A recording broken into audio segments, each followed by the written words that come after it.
இப்போ தனியார் நிறைய பேர் பள்ளிக்கூடத்தை ஆரம்பிக்கிறாங்க, ஆயிரக்கணக்கில் பள்ளிக்கூடங்கள் தனியார் ஆரம்பிக்கிறாங்க.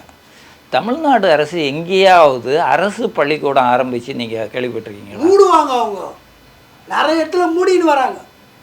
அது இருக்கட்டும், அது இருக்கட்டும். அரசு பள்ளிக்கூடம் எங்கேயாவது ஆரம்பிக்கிறாங்களா? டாஸ்மாக் ஆரம்பிப்பாங்க சார், சொல்லுங்க. இவங்க ஸ்கூல் ஆரம்பிக்க மாட்டாங்க. அப்போ தமிழ்நாட்டில் ஜனத்தொகை அதிகரிக்கவே இல்லையா? அதுக்கு தான் இப்போ சண்டை போட்டுன்னு இருக்கிறாங்க. அதாவது இதுதான் எப்படியெல்லாம் மக்களை ஏமாத்துறதுங்கிறங்க இதில் தான் அடங்கி இருக்குது.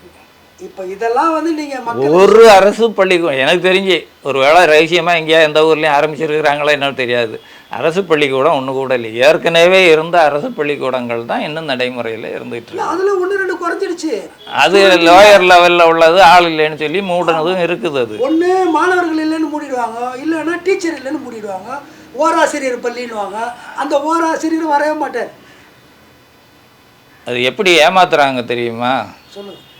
இப்போ எல்கேஜி யூகேஜி 1வது 2வது போகிற குழந்தைகள் இருக்குல்ல, இங்கிலீஷ் மீடியத்தில் எல்லாரும் போய் சேர்க்கணும்னு விரும்புகிறாங்க. அந்த குழந்தை இங்கிலீஷில் பேசியாச்சுன்னா இந்த அப்பா அம்மாவுக்கு ஒரு புலகாங்கிதம், ஆஹா என் பிள்ளை இங்கிலீஷில் பேசி வீட்டில் இல்லை. என்ன எண்ணம் தெரியுமா? இங்கிலீஷில் படித்தாச்சுன்னா அறிவு அதிகமாகும், அறிவு வளரும் அப்படின்னு நினைக்கிறாங்க. மொழிக்கும் அறிவுக்கும் சம்மந்தம் கிடையாது, தெரியுதுல்ல? மொழி அறிவு தான். மொழி ஒரு தொடர்புக்குள்ளது. அறிவுக்கும் எந்த மொழியாக இருந்தாலும் சரி, அது ஆங்கிலமாக இருந்தாலும் தமிழாக இருந்தாலும் தெலுங்காக இருந்தாலும் கன்னடாவாக இருந்தாலும் எதுக்கும் அது சம்மந்தமே இல்லை, கம்யூனிகேஷனுக்கு மட்டும்தான் அது. ஆனால் இங்கிலீஷ் படித்தா அறிவு வளரும். நான் எல்லாம் ஸ்கூலில் படிக்கும்போது ஒரு சில சொல்ல கேட்டிருக்கிறேன். ஆனால் இப்போ எல்லா பேரண்ட்ஸும் என்ன நினைக்கிறாங்கன்னா, பிள்ளை இங்கிலீஷில் படித்ததுன்னா அறிவு வளர்ந்துடும் அப்படின்னு. ஆனால் அதுகளுக்கு இங்கிலீஷ் எழுத தெரிகிறது இல்லை, படிக்க தெரிகிறது இல்லை. 10வது படிக்கிற பையனுக்கு வந்து 1 2 3 தெரியலையே எழுதுறதுக்கு. 1 2 3 வேண்டியதில்லை இல்லை 10வது வகுப்பில். 1வது வகுப்பு 2வது வகுப்பில் தானே சார் 1 2 3 வேணும். 10வது வகுப்பு எதுக்கு 1 2 3 சார்? 100 வருடம் சொல்கிறாங்கன்னா தடுமாறுறாங்க சார். அது என்ன தெரியுமா? திறமையான பள்ளிக்கூடங்கள் இருக்குது தமிழ்நாட்டில், தனியார் பள்ளிக்கூடங்கள் ரொம்ப திறமையானது அப்படின்னு சொல்கிறாங்க. அங்கே வேலை பார்க்குற ஆளுங்க யார் தெரியுமா? 3000 ரூபா 5000 ரூபாய்க்கு சும்மா இருக்கிற ஆளுகளை வச்சு பிடிச்சி வச்சு சம்பளம் கொடுத்து பண்ணிட்டு. ஆனால் ஏசி போட்டுருவாங்க, AC bus, AC class room. அது எதுக்கு? உங்கள்கிட்ட லட்சக்கணக்கில் வாங்குறாங்கல்ல, அதுக்கு உங்களை மொட்டை அடிக்கணும்ல, அதுக்காக தானே பண்ணுறாங்க. எவ்வளோனா செல்ஃபோன் எடுத்து கால்குலேட் போட்டு போடுறான், 2 + 2 4 அப்படின்றான்.